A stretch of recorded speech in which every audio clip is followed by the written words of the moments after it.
we welcome in the Athletics' Mitch Sherman. Mitch, I've been reading your stuff on the Athletic about Husker basketball, and what a change, right? Actually having Husker basketball to write about in March, not just looking forward to spring practice. How about that? It's been kind of refreshing.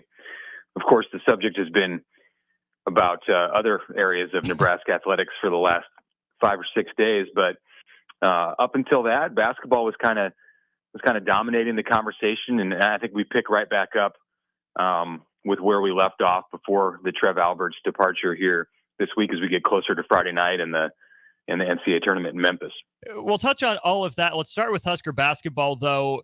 They get in, they're an 8 seed, the highest rated 8 seed. That's an accomplishment. Fred Hoiberg's first tournament team at Iowa State, of course, was an 8 seed, won its first game. What do you make of the transformation from year one of Fred Hoiberg to now, and the reception of the state to an NCAA tournament, berth, even though it maybe took longer than they would have wanted?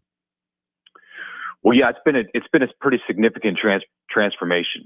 I mean, you go back and you look at year one, and even year two was like a different version of year one, somewhat similar in that Fred rebuilt the entire roster, mostly through the transfer portal. They struggled to get a whole lot of traction in the recruiting area as far as getting players out of high school, and to come in and rebuild a roster. The quickest way to do it is in today's college basketball, of course, is with transfers. I wouldn't say that they had the same kind of emphasis on building long term. It was more seemingly year to year, and that changed after 2 to 3 years. And of course, there was quite an interruption around that time too, when the change occurred, in that you had the 2020 postseason canceled, the 2021 season dramatically altered because of COVID. And so it's kind of like the Hoiberg era is divided in two parts, both before that, those first 2 to 2+ years, and then really the time since the end of that year when Nebraska had Bryce McGowan as its premier player. But after that time, it's been all about building through teamwork and putting pieces together and emphasizing defense and being better than the sum of your parts and getting bench contributions. Before that, it was a lot different. So this method, clearly, as we've seen both with the 16 and 16 season a year ago, that set a good foundation, and with this team this year. I'd add in the local flavor. You saw it with Sam Griesel a year ago. You see it now with Sam Hoiberg and Josiah Alec. Those pieces are so essential for just developing the heart of this team. All of those things together, and we've got a 23-10 team and an 8 seed in the tournament. Hey, Mitch, man, thank you so much for joining us here on the block. Appreciate your time. But one of the things that I want to throw out, we had aspirations. I think if they beat Illinois and they get into the finals, we think they maybe even end up here in the Midwest as possibly a 7 seed. But that's neither here nor there. Now they're going to face a Texas A&M team. Could you have scripted this any better with both teams facing off against Texas A&M with Trev Alberts now going into presser today and this whole week just a focus on Texas A&M teams? Strick, I like the script.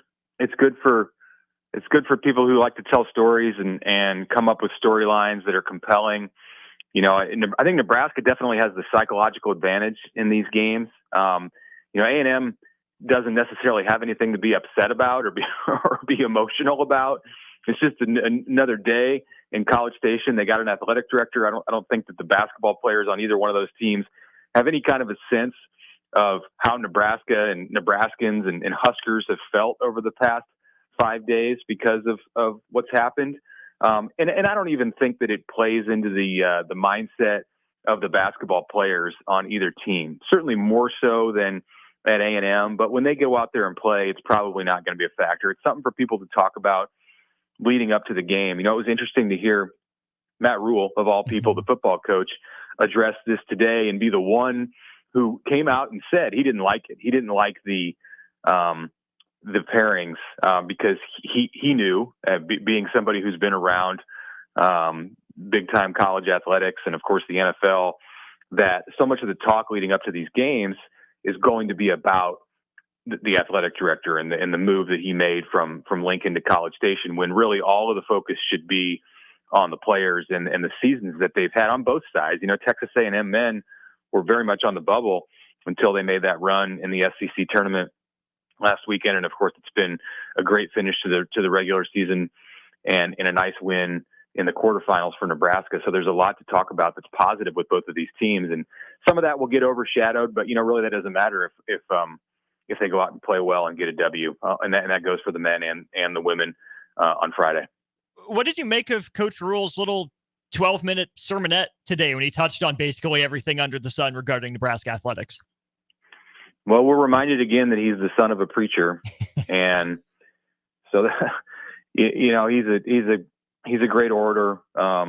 Public speaking is something that we saw with him from the day that he was introduced 16 months ago up until today. I thought today was maybe the most impassioned series of statements that he's made at Nebraska since that first day. So he spent some time thinking about that, which tells you that none of it was really off the cuff. I think he came in prepared with what he wanted to say, and there's a few takeaways in that. Number one, he's all in, committed to Nebraska. Those are just words, and I think he means it. But Trev Alberts said the same thing, and Rule offered some other words in there that are interesting for Nebraskans, Nebraska fans, donors, really anyone with a connection to the program to hear, and that he urged the leaders at Nebraska to pick a replacement for Trev Alberts, who has great urgency. And he would like to see Nebraska continue to invest heavily, and not just talking about money. They're talking about other resources. They're just talking about the sense of commitment that he would like to see this university have to athletics. And I don't think that's in any way in jeopardy, but the tone is always set by the person at the top or the people at the top. And in the Nebraska hierarchy right now, that's the university system president and that's the AD, and both of those spots are filled by interim leaders. So they have some work to do to pick the right people. And, Matt Rule, like anyone, is going to be watching closely. He's a very interested party. And while he does genuinely have a lot of love for Nebraska, he's bringing his son to school here in the fall. He talked today about his wife, Julie, and the business that she plans to open in South Lincoln. And they would not do these things, as he said, if they didn't believe in Nebraska. His belief and his commitment and his passion for Nebraska is, I think, set to be impacted in some way by the choices that Nebraska makes and the commitment that it continues to extend to sports. The choices that it makes, of course, in picking the right candidates to fill these important roles that are open. Well, you mentioned hierarchy, and I think that's an interesting jumping off point, because I think if you look at that athletic department, you'd have, John Cook, Mark Manning, Rhonda Revelle up there in terms of, seniority, as long as they've been at Nebraska. But publicly facing, it's Matt Rule that I think comes to mind first in that hierarchy. How important is it for that athletic department to have a speaker like Matt Rule, have his press conference, get out in front of it in a relatively turbulent time like this? Yeah, well, Trev Alberts he may be the one guy in the department a week ago who was an even better public speaker than Matt Rule. Trev, of course, has a background in network TV and is polished in every way. And, while Matt Rule's words were very much watched and dissected from the day that he got to Nebraska, it's even more so now. I think everybody wanted to hear what Matt Rule was going to say today about Trev Alberts. And I didn't expect that it was going to be 12 minutes, like you mentioned, Austin, without a question asked, or before a question was asked. Then there were some questions and he talked some more. But I knew that it would be noteworthy and newsworthy what he had to say. He instinctively understands, even being a Nebraskan for just over a year, the importance of what he has to say and how many people are listening, especially in the absence of Trev Alberts. And you saw him, even while he was overseas on Wednesday of last week, make an effort to reach out to people in, what turned out to be really just kind of a genius move to have Nebraska put together the video that he tweeted out, the video montage, the God Made a Farmer. I think most people have seen it by now, and if they haven't seen it by now and they heard Matt Rule talk about it today, they're going to go find it and watch it. It's not just anyone who can understand how to connect with people and how to connect specifically with Nebraskans, but he has, at this point, I would say, mastered that trait, and he showed it last Wednesday in a time when people were hurting and feeling betrayed. And you saw it again on display today when he made his comments about the direction that he would like to see this athletic department go. Mitch, last thing before we get out of here, and this will be kind of a two-parter, but you can answer it because it'll be in the same flow. East, West, South, Midwest of the Big Ten teams as well as the local Creighton team. Who do you see advances the furthest, and which is the easiest route do you see out of which side, East, West, South, or Midwest, and what you think is the toughest route? Yeah, it's tough for me to answer without a bracket in front of me at this point, which is the toughest route. But I mean, I can certainly speak to the.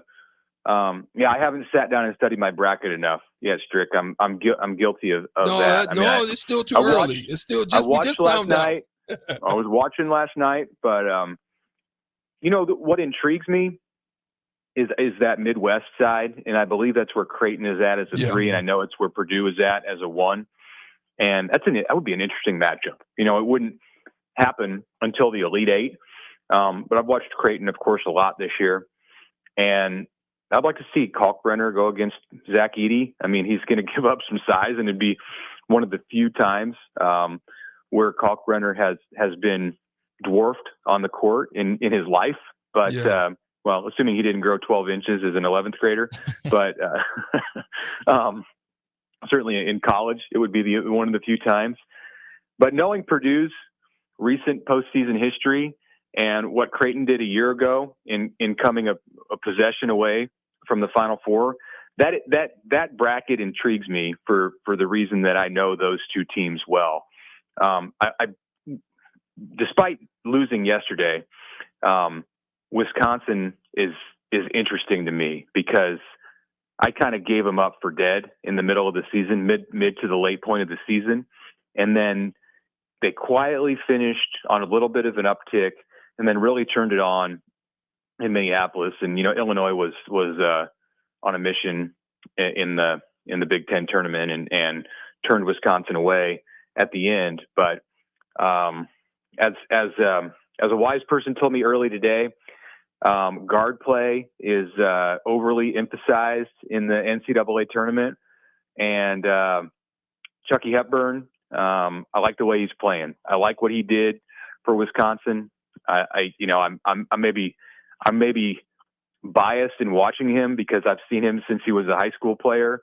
I know where he went to high school. I know how that matters to people in this conversation, but I really like what he does and the way how disruptive he is and what an offensive player he can be when he gets going and when he decides to be.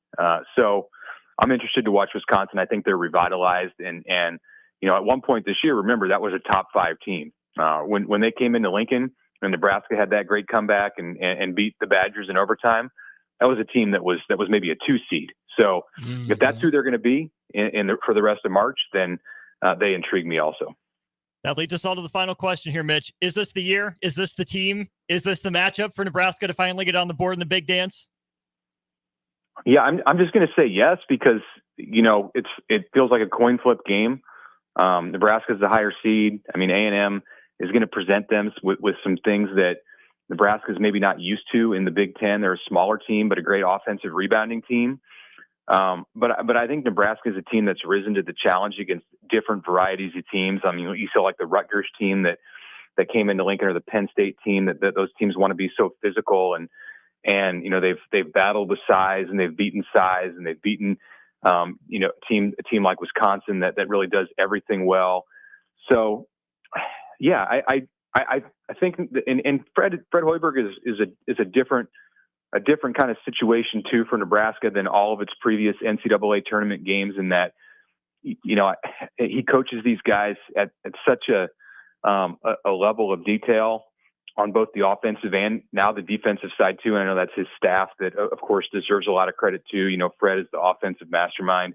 Nate Lenzer doing so many good things with this defense. I just think they're well coached, and they're going to be well prepared, and they're going to be rested too after going from Saturday midday until this coming Friday. I would have been a little bit wary if Nebraska had to play on Sunday in the Big Ten tournament. That would have been a good thing, because it means that the Huskers would have won in the semis. And then, you have to if you'd had to come back then on Thursday, that's tough. Some of the guys were showing a little bit of wear and tear, I thought, in that game against Illinois, even in the first half when Nebraska built a lead. So it's a positive that they've got this week and some extra time, almost 2 extra days based on what it could have been, given the results in Minneapolis and the tournament draw. So I think they're going to get it done. I think this is a team that gets a win on Friday in Memphis. And then I guess you hope that Houston gets upset in the 16 versus 1, because I don't know that I like that matchup with the Cougars against Nebraska. But if you can get there, you've already made history. Well, Mitch, I said the same thing, man. I don't think people understand what that's like. When we came off a Big 8 championship, playing on that Sunday, and then had to turn around for a Thursday game, then had to fly out like to Nassau, while Pennsylvania just rolled right up the street. I mean, it does make a difference, man. And you're absolutely right. This could help them more than hinder them. And we talked about that little delay that they had, getting the double bye. How would that hurt them, or how would it? We saw they got on the burner, and that's what we're hoping that can happen in this game. Yeah. No, I agree. I think they're set up well. Now you just got to go out and execute. Yep. There it is. Mitch Sherman of The Athletic with us on our Allo VIP line. Mitch, really appreciate the time. Thanks for your insight. Hopefully we can catch up with you again sometime during spring football.